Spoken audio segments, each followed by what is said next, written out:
সূরা আল কাহাফ। রহমান রহিম আল্লাহ তাআলার নামে। সব তারিফ আল্লাহ তাআলার জন্য, যিনি তার একজন বিশেষ বান্দার প্রতি এ গ্রন্থ নাজিল করেছেন এবং তার কোথাও তিনি কোন রকম বক্রতা রাখেননি। একে তিনি প্রতিষ্ঠিত করেছেন সহজ সরল একটি পথের উপর, যাতে করে আল্লাহ তাআলার পক্ষ থেকে সে নবী তাদের জাহান্নামের আযাবের ব্যাপারে সতর্ক করে দিতে পারে, এবং যারা ঈমানদার, যারা নেক কাজ করে, তাদের সে এ মর্মে সুসংবাদ দিতে পারে যে তাদের জন্য আল্লাহর দরবারে উত্তম পুরস্কার রয়েছে, যেখানে তারা চিরকাল থাকবে। এবং সেসব লোকদেরও ভয় দেখাবে যারা মূর্খের মতো বলে আল্লাহ তাআলা সন্তান গ্রহণ করেছেন। এ দাবির পক্ষে তাদের কাছে কোনো জ্ঞান সম্মত দলিল প্রমাণ নেই। তাদের বাপ দাদাদের কাছেও এ ব্যাপারে কোনো যুক্তি ছিল না। এটা সত্যিই বড় একটি কঠিন কথা যা তাদের মুখ থেকে বের হচ্ছে। আসলে তারা জঘন্য মিথ্যা ছাড়া কিছুই বলেনি। হে নবী, যদি এরা এ কথার উপর ঈমান না আনে, তাহলে মনে হয় দুঃখ কষ্টে তুমি এর পেছনে নিজেকেই বিনাশ করে দেবে। যা কিছু এ জমিনের বুকে আছে, আমি তাকে তার জন্য শোভা বর্ধনকারী করে পয়দা করেছি, যাতে করে মানুষদের আমি পরীক্ষা করতে পারি যে তাদের মধ্যে কাজকর্মের দিক থেকে কে বেশি উত্তম। অতঃপর একদিন আমি যা কিছু এ জমিনে আছে ধ্বংস করে দিয়ে একে উদ্ভিদ শূন্য মাটিতে পরিণত করে দেব। হে নবী, তুমি গুহা ও পাহাড়ের উপত্যকার অধিবাসীদের সম্পর্কে কি মনে করো? তারা আমার নিদর্শন সমূহের মধ্যে একটি বিস্ময়কর নিদর্শন ছিল। ঘটনাটি এমন হয়েছিল, কতিপয় যুবক যখন গুহায় আশ্রয় নিল এবং আল্লাহর দরবারে এই বলে দোয়া করল, হে আমাদের মালিক, একান্ত তোমার কাছ থেকে আমাদের উপর অনুগ্রহ দান করো। আমাদের এই কাজকর্ম আঞ্জাম দেওয়ার জন্য তুমি আমাদের সঠিক পথ দেখাও। অতঃপর আমি গুহার ভেতরে তাদের কানে বহু বছর ধরে ঘুমের পর্দা লাগিয়ে রাখলাম। তারপর এক পর্যায়ে আমি তাদের ঘুম থেকে উঠিয়ে দিলাম, যাতে করে আমি একথা জেনে নিতে পারি তাদের দুদলের মধ্যে কোন দলটি ঠিক করে বলতে পারে যে তারা কতদিন সেখানে অবস্থান করেছিল।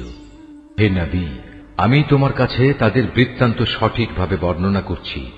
মূলত তারা ছিল কতিপয় নওজোয়ান ব্যক্তি, যারা তাদের মালিকের উপর ঈমান এনেছিল। আমি তাদের হেদায়েতের পথে এগিয়েও দিয়েছিলাম। আমি তাদের অন্তঃকরণকে ধৈর্য দ্বারা দৃঢ়তা দান করেছি। যখন তারা আল্লাহর পথে দাঁড়িয়ে গেল এবং ঘোষণা করল, আমাদের মালিক তো হচ্ছেন তিনি, যিনি আসমান সমূহ ও জমিনের মালিক। আমরা কখনো আল্লাহ তাআলা ছাড়া আর কাউকে ডাকব না। যদি আমরা এমন অযৌক্তিক কথা বলি, তাহলে তা হবে মারাত্মক দিন বিরোধী কাজ। এরা হচ্ছে আমাদের স্বজাতির লোক, যারা তাকে বাদ দিয়ে অসংখ্য মাবুদের গোলামি গ্রহণ করেছে। তারা যদি সত্যবাদী হয়, তাহলে তারা স্পষ্ট দলিল নিয়ে আসে না কেন? তার চাইতে বড় জালেম আর কে যে আল্লাহ তাআলার উপর মিথ্যা আরোপ করে? অতঃপর জোয়ানরা পরস্পরকে বলল, আল্লাহ তাআলা ছাড়া অন্যদের যারা মাবুদ বানায়, তাদের কাছ থেকে তোমরা যখন বিচ্ছিন্ন হয়ে চলেই গেলে, তখন তোমরা এখান থেকে বের হয়ে বিশেষ একটি গুহায় গিয়ে আশ্রয় নাও। তোমাদের মালিক তোমাদের উপর তার রহমতের ছায়া বিস্তার করে দেবেন এবং তোমাদের বিষয়গুলো তোমাদের জন্য সহজ করে দেবেন। হে নবী, তুমি যদি সে গুহা দেখতে, তাহলে দেখতে পেতে তারা তার মধ্যবর্তী এক প্রশস্ত চত্বরে অবস্থান করছে। সূর্য তার উদয়কালে তাদের গুহার দক্ষিণ পাশ দিয়ে হেলে যাচ্ছে, আবার যখন তা অস্ত যায় তখন তা গুহার বাম পাশ দিয়ে অতিক্রম করে। সূর্যের প্রখরতা কখনো তাদের কষ্টের কারণ হয় না। আসলে এ সবই হচ্ছে আল্লাহ তাআলার কুদরতের নিদর্শন। এ সব নিদর্শনের মাধ্যমে আল্লাহ তাআলা যাকে হিদায়াত দান করেন, সেই একমাত্র হিদায়াত প্রাপ্ত হয়, আর যাকে তিনি গোমরাহ করেন, সে কখনো কোনো পথ প্রদর্শনকারী ও অভিভাবক পেতে পারে না। হে নবী, তুমি যদি দেখতে, তাহলে তুমি তাদের ভাবতে তারা বুঝি জেগেই রয়েছে, যদিও তারা ছিল ঘুমন্ত। আমি তাদের কখনো ডানে কখনো বামে পরিবর্তন করে দিতাম। তাদের কুকুরটি গুহার সামনে তার হাত দুটি প্রসারিত করে পাহারারত অবস্থায় বসেছিল। তুমি যদি তাদের দিকে সত্যি উঁকি মেরে দেখতে, তাহলে তুমি অবশ্যই তাদের কাছ থেকে পেছন ফিরে পালিয়ে যেতে, এবং তাদের এ আজব দৃশ্য দেখে তুমি নিঃসন্দেহে ভয়ে আতঙ্কিত হয়ে যেতে। এভাবেই তাদের আমি ঘুম থেকে উঠিয়ে দিলাম, যাতে করে তারা তাদের অবস্থান সম্পর্কে নিজেরা পরস্পরে জিজ্ঞাসাবাদ করে। কথা প্রসঙ্গে তাদের মধ্যে থেকে এক ব্যক্তি বলল, বলতো তোমরা এ গুহায় কতকাল অবস্থান করেছ? তারা বলল, বড় জোর একদিন কিংবা তার চাইতেও কম সময়ে আমরা এখানে অবস্থান করেছি।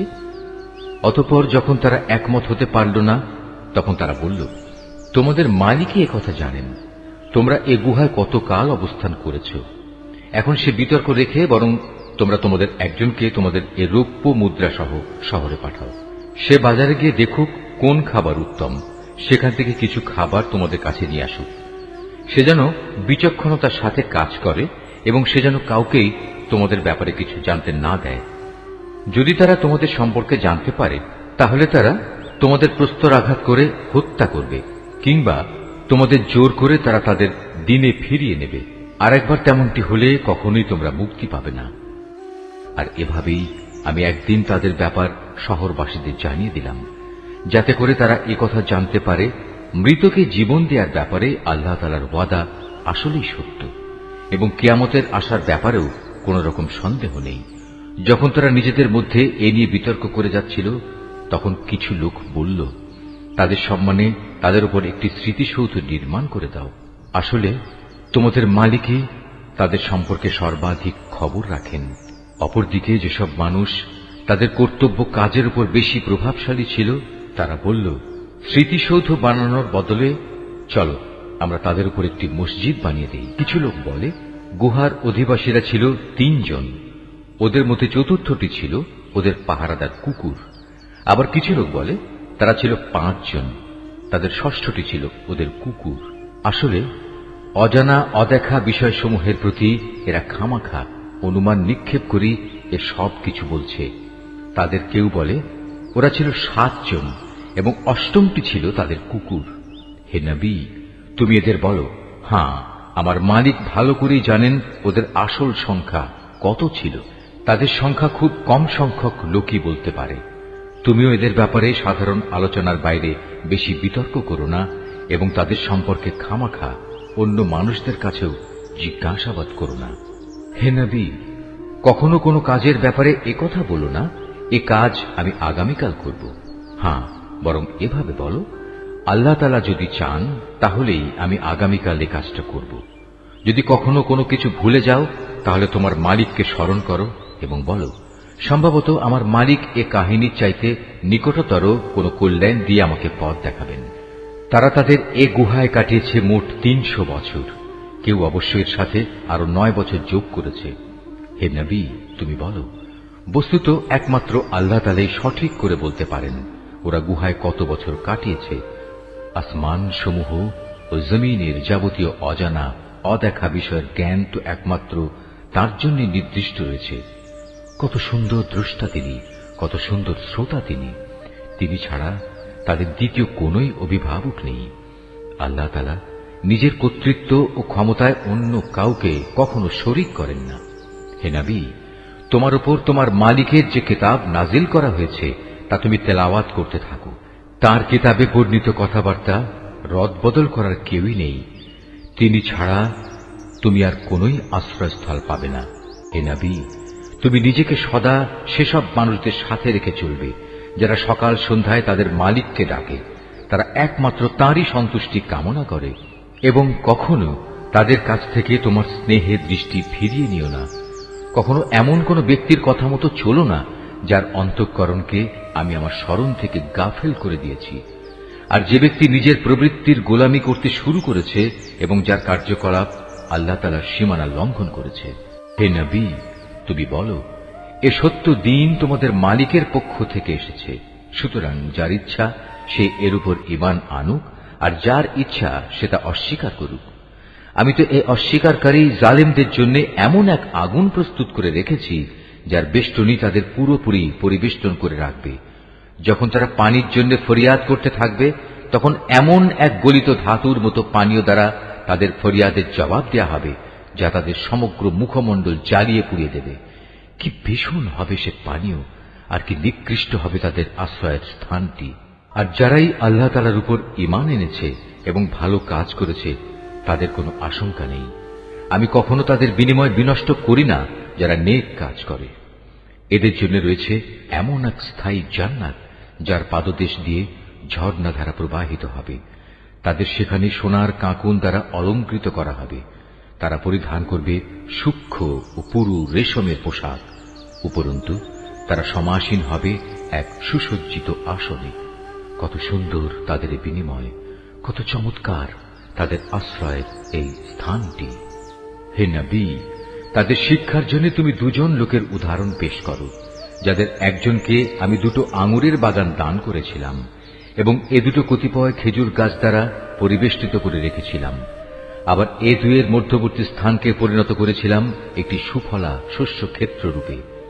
উভয় বাগানই এক পর্যায়ে যথেষ্ট ফল দান করল। ফলদানে বাগান 2 কোন রকম ত্রুটি করেনি। উভয় বাগানের ফাঁকে ফাঁকে আমি পানির ঝর্ণাধারাও প্রবাহিত করে রেখেছিলাম। এক পর্যায়ে তার অনেক ফল হয়ে গেল। অতঃপর একদিন সে তার সাথীকে কথা প্রসঙ্গে বলল, দেখো, আমি ধন সম্পদের দিক থেকে তোমার চাইতে যেমন বড়, তেমনি জনবলেও আমি তোমার চাইতে বেশি শক্তিশালী। নিজের শক্তি সামর্থ্যের ব্যাপারে বাড়াবাড়ি করতে করতে সে নিজের বাগানে গিয়ে প্রবেশ করল এবং বলল, আমি ভাবতেই পাচ্ছি না এ বাগানের সৌন্দর্য কোনোদিন নিঃশেষ হয়ে যাবে। আমি এও মনে করি না একদিন এসব ধ্বংস হয়ে কিয়ামত প্রতিষ্ঠিত হবে এবং কিয়ামতের পর আমাকে যদি আমার মালিকের সামনে ফিরিয়ে নেওয়াও হয়, তাহলে এর চাইতে উৎকৃষ্ট কোনো কিছু আমি সেখানে পাব। তার সে গরিব সাথীটি, যে তার সাথে কথা বলছিল, বলল, এ পার্থিব সম্পদ দেখে তুমি কি সত্যি সে মহান সত্তাকে অস্বীকার করছো, যিনি তোমাকে প্রথমত মাটি থেকে, অতঃপর শুক্র কণা থেকে পয়দা করেছেন, পরিশেষে তিনি তোমাকে একটি মানুষের আকৃতিতে পূর্ণাঙ্গ করেছেন? কিন্তু আমি তো বিশ্বাস করি সেই সৃষ্টিকর্তা আল্লাহ তাআলাই হচ্ছেন আমার মালিক এবং আমার মালিকের কোনো কাজের সাথেই আমি কাউকে শরীক করি না। কত ভালো হতো তুমি যখন তোমার ফলবতী বাগানে প্রবেশ করলে তখন যদি তুমি একথা বলতে, আল্লাহ তাআলা যা চেয়েছেন তাই হয়েছে। আল্লাহ তাআলা ব্যতি রেখে কারোই কিছু ঘটানোর শক্তি নেই। যদিও তুমি আমাকে ধনে জনে তোমার চাইতে কম দেখলে, কিন্তু আমি আল্লাহ তাআলার উপর ঈমান রাখি। সম্ভবত আমার মালিক আমাকে তোমার এ পার্থিব বাগানের চাইতে উৎকৃষ্ট আখিরাতের কোনো বাগান দান করবেন এবং অকৃতজ্ঞতার জন্য তোমার বাগানের উপর আসমান থেকে এমন কোন বিপর্যয় নাজিল করবেন, ফলে তা উদ্ভিদ শূন্য এক বিরান ভূমিতে পরিণত হয়ে যাবে, কিংবা তার পানি তার জমিনের নিচেই অন্তর্হিত হয়ে যাবে। তেমন কিছু হলে তুমি কখনো তা আবার খুঁজে আনতে পারবে না। অতঃপর তাই ঘটল। তার বাগানের ফল ফলারিকে বিপর্যয় এসে ঘিরে ফেলল। তখন সে ব্যক্তি সেই ব্যয়ের উপর, যা সে বাগানের শোভাবর্ধনের পেছনে করেছিল, হাতের উপর হাত রেখে আক্ষেপ করতে লাগল। বাগানের অবস্থা এমন হল যা তা মুখ থুবড়ে পড়ে থাকল এবং সে নিজের ভুল বুঝতে পেরে বলতে লাগল, কত ভালো হতো যদি আমি আমার মালিকের ক্ষমতার সাথে অন্য কাউকে শরীক না করতাম। যারা বাহাদুরি করেছে তাদের কোনো দলই আজ তাকে আল্লাহর এই প্রতিশোধের মোকাবেলায় সাহায্য করার জন্য অবশিষ্ট রইল না, না সে নিজে কোন রকম প্রতিশোধ দিতে পারল। কেননা এখানে রক্ষা করার যাবতীয় এখতিয়ার একমাত্র আল্লাহ তাআলার, যিনি একমাত্র সত্য। পুরস্কার দানে ও পরিণাম নির্ধারণে তিনিই উত্তম। হে নবী, তুমি এদের কাছে দুনিয়ার জীবনের উদাহরণ পেশ করো। এই জীবনটা হচ্ছে এমন যেমন আমি আকাশ থেকে পানি বর্ষণ করি, যার কারণে জমিনের উদ্ভিদ ঘন সুশোভিত হয়ে ওঠে, অতঃপর এক সময় বাতাসটা উড়িয়ে নিয়ে ফেরে। মূলত আল্লাহ তাআলা সব কিছুর উপর প্রচন্ড ক্ষমতাবান। ধন সম্পদ ও সন্তান সন্ততি হচ্ছে তোমাদের পার্থিব জীবনের কতিপয় অস্থায়ী সৌন্দর্য মাত্র। চিরস্থায়ী হচ্ছে মানুষের নেক কাজ, আর তা হচ্ছে তোমার মালিকের কাছে পুরস্কার পাওয়ার জন্য অনেক ভালো। আর কোন কল্যাণময় কিছু কামনা করতে গেলেও তা হচ্ছে উত্তম। যেদিন আমি পাহাড় সমূহকে চলমান করে সরিয়ে দেব এবং তুমি এই পৃথিবীকে দেখবে তা একটি শূন্য প্রান্তর, সেদিন আমি তাদের মানব কুলকে এক জায়গায় জড়ো করব, কোন একজনকেও আমি বাদ দেব না। তাদের সবাইকে তোমার মালিকের সামনে সারিবদ্ধভাবে এনে হাজির করা হবে। অতঃপর আমি বলবো, আজ তো তোমরা সবাই আমার কাছে এসে গেছো, ঠিক যেমনি করে আমি তোমাদের প্রথমবার পয়দা করেছিলাম, কিন্তু তোমরা অনেকেই মনে করতে আমি তোমাদের দ্বিতীয়বার আমার কাছে হাজির করার জন্য কোনো সময়সূচি নির্ধারণ করে রাখিনি। অতঃপর তাদের সামনে আমলনামা রাখা হবে। তখন নাফরমান ব্যক্তিদের তুমি দেখবে সে আমলনামায় যা কিছু লিপিবদ্ধ আছে তারা তার কারণে খুবই আতঙ্কগ্রস্ত থাকবে। তারা বলতে থাকবে, হায় দুর্ভাগ্য আমাদের, এ আবার কেমন গ্রন্থ! এ তো দেখছি আমাদের জীবনের ছোট কিংবা বড় প্রত্যেক বিষয়ের হিসাব রেখেছে। তারা যা কিছু করেছে তার প্রতিটি বস্তুই তারা সে গ্রন্থে মজুদ দেখবে। তোমার মালিক সেদিন কার উপর বিন্দুমাত্র জুলুমও করবেন না। স্মরণ করো যখন আমি ফেরেশতাদের বলেছিলাম তোমরা সবাই আদমকে সাজদা করো, তখন তারা সবাই সাজদা করল, কিন্তু ইবলিস সাজদা করল না। সে ছিল আসলে জিনদেরই একজন। সে তার মালিকের আদেশের নাফরমানি করল। যে এত বড় নাফরমানি করল, তোমরা কি তাকে এবং তার বংশধরদের আমার বদলে তোমাদের অভিভাবক হিসেবে গ্রহণ করে চলেছ? অথচ প্রথম দিন থেকেই সে তোমাদের প্রকাশ্য দুশমন। চেয়ে দেখো, জালেমদেরকে নিকৃষ্ট বিনিময় দেয়া হয়েছে। আকাশমণ্ডলী ও পৃথিবী সৃষ্টি করার সময় আমি তাদের কাউকে ডাকিনি, এমনকি স্বয়ং তাদের নিজেদের বানানোর সময়ও তো আমি তাদের ডাকিনি। আসলে আমি তো অক্ষম ছিলাম না যে তাদের পরামর্শ আমার দরকার। অন্যদের যারা গোমরাহ করে আমি তাদের সাহায্য গ্রহণ করি না। যেদিন তিনি এদের বলবেন তোমরা তাদের ডাকো যাদের তোমরা আমার শরীক মনে করতে, ওরা তাদের ডাকবে, কিন্তু তারা তাদের এ ডাকে কোনোই সাড়া দেবে না। আমি এদের উভয়ের মাঝখানে এক মরণ ফাঁদ রেখে দেব। এ নাফরমান লোকেরা যখন আযাব দেখতে পাবে তখন তারা বুঝে যাবে তারা এক্ষুনি সেখানে গিয়ে পতিত হচ্ছে, আর একবার সেখানে পতিত হলে ওরা তা থেকে কখনোই মুক্তির পথ পাবে না। আমি মানুষের বোঝার জন্য এই কোরআনে সব ধরনের উপমা ও উদাহরণ বিশদভাবে বর্ণনা করেছি, কিন্তু মানুষের অধিকাংশই এ নিয়ে তর্ক করে। হেদায়েত যখন মানুষের সামনে এসে গেল তখন ঈমান আনা ও গুনাহের জন্য তাদের মালিকের কাছে ক্ষমা চাওয়া থেকে তাদের কোন জিনিস বিরত রাখছে? তারা সম্ভবত পূর্ববর্তী মানুষদের অবস্থা তাদের কাছে এসে পৌঁছানোর কিংবা আমার আযাব তাদের সামনে এসে হাজির হবার অপেক্ষা করছে। আমি তো রসুলদের পাঠাই যে তারা মানুষদের জন্য জান্নাতের সুসংবাদবাহী ও জাহান্নামের সতর্ককারী হবে, কিন্তু যারা কুফরি করেছে তারা ছোটখাটো বিষয় নিয়ে ঝগড়া শুরু করে যাতে তারা সত্যকে ব্যর্থ করে দিতে পারে। মূলত তারা আমার আয়াতসমূহকে এবং যেসব বিষয় দিয়ে তাদের জাহান্নাম থেকে সতর্ক করা হয়েছিল তাকে বিদ্রূপের বিষয়ে পরিণত করে নিয়েছে। তার চেয়ে বড় জালেম আর কে আছে যাকে তার মালিকের আয়াতসমূহ স্মরণ করিয়ে দেয়া হচ্ছে এবং সে এর থেকে মুখ ফিরিয়ে নিচ্ছে। সর্বোপরি যা কিছু গুনাহের বোঝা তার হাত দুটো অর্জন করেছে সে তা ভুলে যায়। আমি তাদের অন্তরের উপর জাহেলিয়াতের আবরণ লাগিয়ে দিয়েছি যেন তারা সত্য দিন বুঝতে না পারে। এমনি ভাবে তাদের কানেও এক ধরনের কঠিন বস্তু ঢেলে দিয়েছি, এ কারণে তারা সত্য কথা শুনতে পায় না। অতএব হে নবী, তুমি ওদের যতই হেদায়েতের পথে ডাকো না কেন তাদের কখনো হেদায়েত দেয়া হবে না।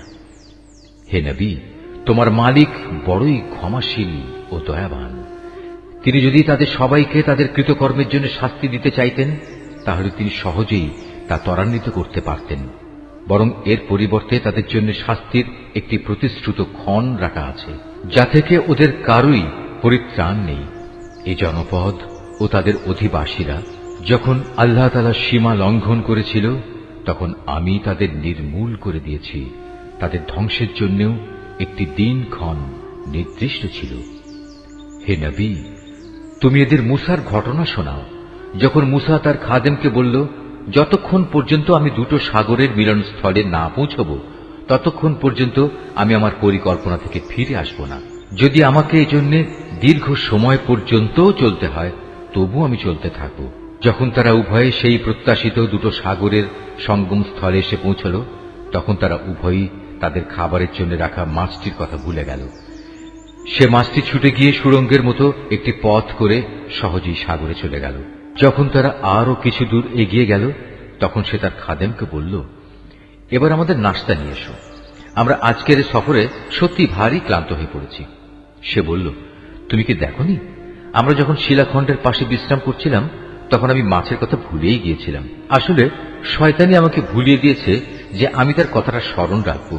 আর সে মাছটিও কি আশ্চর্যজনক পদ্ধতিতে নিজের পথ ধরে সাগরের দিকে নেমে গেল। সে বলল, হ্যাঁ, এই তো হচ্ছে সেই জায়গা যে স্থানটির আমরা সন্ধান করছিলাম। মাছটি চলে যাওয়ার জায়গাই হচ্ছে সাগরের মিলনস্থল। অতঃপর তারা নিজেদের পথের চিহ্ন ধরে ফিরে চলল। এরপর তারা সেখানে পৌঁছলে তারা আমার বান্দাদের মাঝ থেকে একজন পুণ্যবান বান্দাকে সেখানে পেল, যাকে আমি আমার অনুগ্রহ দান করেছি। উপরন্তু তাকে আমি আমার কাছ থেকে বিশেষ জ্ঞান দান করেছিলাম। মুসা তাকে বলল, আমি কি তোমার অনুসরণ করতে পারি, যাতে করে আল্লাহ তাআলার কাছ থেকে যে জ্ঞান তোমাকে শেখানো হয়েছে তার কিছু অংশ তুমি আমাকে শেখাতে পারো? সে বলল, হ্যাঁ পারো, তবে আমার সাথে থেকে তা তুমি কখনো ধৈর্য ধারণ করতে পারবে না। অবশ্য এটাও ঠিক, যে বিষয়ে তোমার জ্ঞান সীমার বাইরে তার উপর তুমি ধৈর্য ধরবি বা কি করে? সে বলল, আল্লাহ তাআলা যদি চান তাহলে তুমি আমাকে ধৈর্যশীল হিসেবেই পাবে, আমি তোমার কোনো আদেশেরই বরখেলাপ করব না। সে বলল, আচ্ছা, যদি তুমি আমাকে অনুসরণ করোই তাহলে কোনো বিষয় নিয়ে আমাকে কিছু জিজ্ঞেস করবে না, যতক্ষণ না সে কথা আমি নিজেই তোমাকে বলে দেব। অতঃপর তারা দুজন পথ চলতে শুরু করল। নদীর পাড়ে এসে উভয়ই একটি নৌকায় আরোহণ করল। নৌকায় উঠেই সে তাকে ছিদ্র করে দিল। সে বলল, তুমি কি এজন্য তাতে ছিদ্র করে দিলে যেন এর আরোহীদের তুমি ডুবিয়ে দিতে পারো? তুমি সত্যিই এক গুরুতর অন্যায় কাজ করেছ। মুসার কথা শুনে সে বলল, আমি কি তোমাকে একথা বলিনি, আমার সাথে থেকে তুমি কখনো ধৈর্য ধারণ করতে পারবে না? সে বলল, আমি যে ভুল করেছি সে ব্যাপারে তুমি আমাকে পাকড়াও করো না, এবং এ ব্যাপারে আমার উপর বেশি কঠোরতাও আরোপ করো না। আবার তারা পথ চলতে শুরু করল। কিছুদূর গিয়ে তারা উভয়ে একটি কিশোর বালক পেল। সাথে সাথে সে তাকে হত্যা করে ফেলল। এ কাজ দেখে সে বলল, তুমি তো কোন রকম হত্যার অপরাধ ছাড়াই একটি নিষ্পাপ জীবনকে বিনাশ করলে। তুমি সত্যি একটা গুরুতর অন্যায় কাজ করে ফেলেছ। সে বলল, আমি কি তোমাকে একথা বলিনি যে তুমি আমার সাথে থেকে ধৈর্য ধরতে পারবে না? সে বলল, যদি এরপর আর একটি কথাও আমি তোমাকে জিজ্ঞেস করি তাহলে তুমি আমাকে তোমার সাথে রেখো না। অবশ্য এখন তো তুমি আমার পক্ষ থেকে ওজর পেশ করার প্রান্ত সীমায় পৌঁছে গেছ। আবার তারা চলতে শুরু করল। কিছুদূর এগিয়ে তারা জনপদের অধিবাসীদের কাছে পৌঁছল। সেখানে পৌঁছে তারা সেই জনপদের অধিবাসীদের কাছে কিছু খাবার চাইল, কিন্তু তারা তাদের মেহমানদারি করতে অস্বীকার করল। অতঃপর সেখানে তারা একটি পতনোন্মুখ পুরনো প্রাচীর দেখতে পেল। সে প্রাচীরটা সোজা করে দিল। সে বলল, তুমি চাইলে তো এদের কাছ থেকে এর উপর কিছু পারিশ্রমিক গ্রহণ করতে পারতে। সে বলল, বেশ, এখানেই তোমার আমার মধ্যে বিচ্ছেদ হয়ে গেল। কিন্তু তার আগে যেসব কথার ব্যাপারে তুমি আমার সাথে ধৈর্য ধরে থাকতে পারোনি তার ব্যাখ্যা আমি তোমাকে বলে দিতে চাই। প্রথম ঘটনাটি হচ্ছে নৌকা সম্পর্কিত। মূলত তা ছিল কয়েকজন গরিব মানুষের মালিকানাধীন। তারা এটা দিয়ে সমুদ্রে জীবিকা অন্বেষণের কাজ করত, কিন্তু আমি নৌকাটিতে একটা ছিদ্র করে তাকে ত্রুটিযুক্ত করে দিতে চাইলাম, কারণ তাদের সামনেই ছিল এমন এক বাদশাহ যে ত্রুটিবিহীন যে নৌকাই পেত তা বল প্রয়োগে ছিনিয়ে দিত। আর হ্যাঁ, সে কিশোরটির ঘটনা। তার পিতামাতা উভয় ছিল মোমেন। আমি আশঙ্কা করলাম বড় হয়ে সে এদের দুজনকেই আল্লাহর নাফরমানি ও কুফর দ্বারা বিভ্রান্ত করে দেবে। আমি চাইলাম তাদের মালিক তার বদলে তাদের এমন একটি সন্তান দান করবেন যে দিনদারি ও রক্তের সম্পর্ক রক্ষার ব্যাপারে তা চেয়ে অনেক ভালো প্রমাণিত হবে। সর্বশেষ ওই যে প্রাচীরটির ব্যাপার, আসলে তা ছিল শহরের দুটি এতিম বালকের। এর নিচেই তাদের জন্য রক্ষিত ছিল গুপ্ত ধনভাণ্ডার। ওদের পিতা ছিল একজন নেককার ব্যক্তি। এই কারণেই তোমার মালিক চাইলেন ওরা বয়ঃপ্রাপ্ত হোক এবং তাদের সে ভাণ্ডার থেকে তারা সম্পদ বের করে আনুক। এই প্রাচীরটাকেই আমি তাদের বড় হওয়া পর্যন্ত দাঁড় করিয়ে রাখতে চেয়েছিলাম। এ ছিল মূলত তোমার মালিকের অনুগ্রহ দ্বারা সম্পাদিত কতিপয় কাজ। এর কোনটাই কিন্তু আমি আমার নিজে থেকে করিনি। আর এ হচ্ছে সেসব কাজের ব্যাখ্যা যে ব্যাপারে তুমি আমার সাথে থেকে ধৈর্য ধারণ করতে পারছিলে না। হে নবী, এরা তোমার কাছে জুলকারনাইন সম্পর্কে জানতে চায়। তুমি তাদের বলো, হ্যাঁ, আমি আল্লাহর কিতাব থেকে তার বিবরণ তোমাদের কাছে এক্ষুনি পড়ে শোনাচ্ছি। আল্লাহ তাআলা বলছেন, আমি জমিনের বুকে তাকে বিপুল রাজনৈতিক ক্ষমতা দান করেছিলাম এবং আমি তাকে এর জন্য প্রয়োজনীয় সব উপায় উপকরণও দান করেছিলাম। একবার সে সফরে বেরোবার প্রস্তুতি গ্রহণ করতে লাগলো। চলতে চলতে এমনিভাবে সে সূর্যের অস্তগমনের জায়গায় গিয়ে পৌঁছল। সেখানে গিয়ে সে সূর্যকে সাগরের কালো পানিতে ডুবতে দেখল। তার পাশে সে একটি জাতিকেও বাস করতে দেখল। আমি বললাম, হে জুলকারনাইন, এরা তোমার অধীনস্থ। তুমি ইচ্ছে করলে তাদের শাস্তি দিতে পারো, অথবা তাদের সাথে তুমি সদয় ভাব গ্রহণ করতে পারো। সে বলল, হ্যাঁ, এদের মাঝে যে আল্লাহর সাথে বিদ্রোহ করবে তাকে আমি অবশ্যই শাস্তি দেব। অতঃপর তাকে যখন তার মালিকের সামনে ফিরিয়ে নেওয়া হবে তখন তিনি তাকে আরো কঠিন শাস্তি দেবেন। অপরদিকে যে ব্যক্তি আল্লাহর উপর ঈমান আনে এবং নেক কাজ করে তার জন্য আখিরাতে থাকবে উত্তম পুরস্কার। আর আমিও তার সাথে আমার কাজকর্ম সম্পাদনের সময় একান্ত বিনম্র ব্যবহার করব। অতঃপর সে আর এক অভিযানে পথে বেরোল। এমনকি চলতে চলতে সে সূর্যোদয়ের স্থানে গিয়ে পৌঁছল। তখন সে সূর্যকে এমন একটি জাতির উপর দিয়ে উদয় হতে দেখল যাদের জন্য তার প্রখর তাপ থেকে আত্মরক্ষার জন্য আমি কোন অন্তরাল সৃষ্টি করে রাখিনি। জুলকারনাইনের ঘটনা ছিল এরকমই। আমার কাছে সে সম্পর্কিত পুরোপুরি খবরই মজুদ আছে। অতঃপর সে আর এক অভিযানে পথে বেরোল। এমনকি পথ চলতে চলতে সে দুটো প্রাচীরের মধ্যবর্তী স্থানে গিয়ে পৌঁছল। দুই পর্বতের মধ্যবর্তী স্থানে পৌঁছে সে এমন এক সম্প্রদায়ের লোকদের পেল যারা জুলকারনাইনের কোনো কথাই তেমন বুঝতে পারছিল বলে মনে হল না। তারা অতি কষ্টে তাকে বলল, হে বাদশাহ জুলকারনাইন, অবশ্যই ইয়াজুজ মাজুজ নামক দুটো সম্প্রদায় এই জমিনে নানা রকম বিপর্যয় সৃষ্টিকারী। এমতাবস্থায় তাদের থেকে বাঁচার জন্য আমরা কি তোমাকে এ শর্তে কোন রকম একটা কর দেব যে তুমি আমাদের এবং তাদের মাঝে একটি প্রাচীর বানিয়ে দেবে? সে বলল, কোনো কর নেওয়ার প্রয়োজন নেই, কেননা আমার মালিক আমাকে যা কিছু দিয়ে রেখেছেন তাই আমার জন্য ভালো। হ্যাঁ, শারীরিক শক্তি দ্বারা তোমরা আমাকে সাহায্য করতে পারো। আমি তোমাদের এবং তাদের মাঝে এক মজবুত প্রাচীর বানিয়ে দেব। তোমরা আমার কাছে এ কাজের জন্য লোহার পাতসমূহ নিয়ে এসো। অতঃপর সে অনুযায়ী তা আনা হল এবং প্রাচীর তৈরির কাজও শুরু হল। যখন মধ্যবর্তী ফাঁকা স্থানটি পূর্ণ হয়ে লৌহ স্তূপগুলো দুটো পর্বতে সমান হয়ে গেল তখন সে তাদের লক্ষ্য করে বলল, তোমরা হাঁপড়ে দম দিতে থাকো। অতঃপর যখন তা আগুনের মতো উত্তপ্ত হল তখন সে বলল, এখন তোমরা আমার কাছে কিছু গলানো তামা নিয়ে এসো, আমি তা এর উপর ঢেলে দেব। সুতরাং এভাবেই এমন একটি মজবুত প্রাচীর তৈরি হয়ে গেল যে তারা তারপর উঠতে সক্ষম হল না, না তারা তা ভেদ করে বাইরে আসতে পারল। জুলকারনাইন বলল, এই যা কিছু হয়েছে তা সবই আমার মালিকের অনুগ্রহে হয়েছে, কিন্তু যখন আমার মালিকের ওয়াদা মতো কিয়ামত আসবে তখন তিনি তা চূর্ণ বিচূর্ণ করে একাকার করে দেবেন। আর আমার মালিকের ওয়াদা হচ্ছে সত্য ওয়াদা। কিয়ামতের আগে আমি তাদের দলে দলে ছেড়ে দেব। তারা সমুদ্রের ঢেউয়ের আকারে একদল আরেক দলের মধ্যে প্রবিষ্ট হবে। যখন সিংহায় ফুৎকার দেয়া হবে তখন তাদের সবাইকে আমি হাসরের ময়দানে একত্রিত করব। সেদিন আমি জাহান্নামকে তার অবিশ্বাসীদের সামনে এনে হাজির করব, যাদের চোখের মধ্যে আমার স্মরণ থেকে আবরণ পড়েছিল। তারা হেদায়েতের কথাই শুনতে পেত না।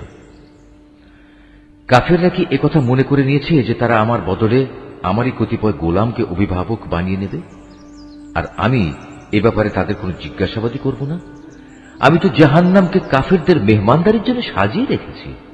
নবী, এদের তুমি বলো, আমি কি তোমাদের এমন লোকদের কথা বলবো যারা আমলের দিক থেকে সম্পূর্ণ ক্ষতিগ্রস্ত হয়ে পড়েছে?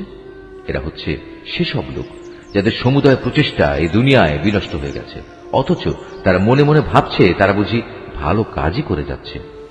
এরাই হচ্ছে সেসব লোক যারা তাদের মালিকের আয়াতসমূহকে অস্বীকার করে এবং অস্বীকার করে তার সাথে ওদের সাক্ষাতের বিষয়টিও। এর ফলে ওদের সব কর্মই নিষ্ফল হয়ে যায়। তাই কিয়ামতের দিন আমি তাদের জন্য ওজনের কোন মানদণ্ড স্থাপন করব না। এটাই জাহান্নাম, এটাই হলো তাদের যথার্থ পাওনা, কেননা তারা স্বয়ং স্রষ্টাকে অস্বীকার করেছে। উপরন্তু তারা আমার আয়াতসমূহ ও তার বাহক রসুলদের বিদ্রুপের বিষয় হিসেবে গ্রহণ করেছে। অপরদিকে যারা আল্লাহ তাআলার উপর ঈমান এনেছে এবং সে অনুযায়ী নেক আমল করেছে তাদের মেহমানদারির জন্য জান্নাতুল ফিরদাউস সাজানো রয়েছে। সেখানে তারা চিরদিন থাকবে। সেদিন তারা সেখান থেকে অন্য কোথাও যেতে চাইবে না। হে নবী, তুমি এদের বলো, আমার মালিকের প্রশংসার কথাগুলো লিপিবদ্ধ করার জন্য যদি সমুদ্র কালি হয়ে যায় তাহলে আমার মালিকের জ্ঞানের কথা লেখা শেষ হওয়ার আগেই সমুদ্র শুকিয়ে যাবে। এমনকি যদি আমি তার মতো আরো সমুদ্রকে লেখার কালি করে সাহায্য করার জন্য নিয়ে আসি তবু। হে নবী, তুমি এদের বলো, আমি তো তোমাদের মতোই একজন রক্ত মাংসের মানুষ, তবে আমার উপর ওহী নাজিল হয়, আর সে ওহীর মূল কথা হচ্ছে তোমাদের মাবুদ হচ্ছেন একজন। অতএব তোমাদের মাঝে যদি কেউ তার মালিকের সাক্ষাৎ কামনা করে সে যেন হামেশা নেক আমল করে, সে যেন কখনো তার মালিকের ইবাদতে অন্য কাউকে শরীক না করে।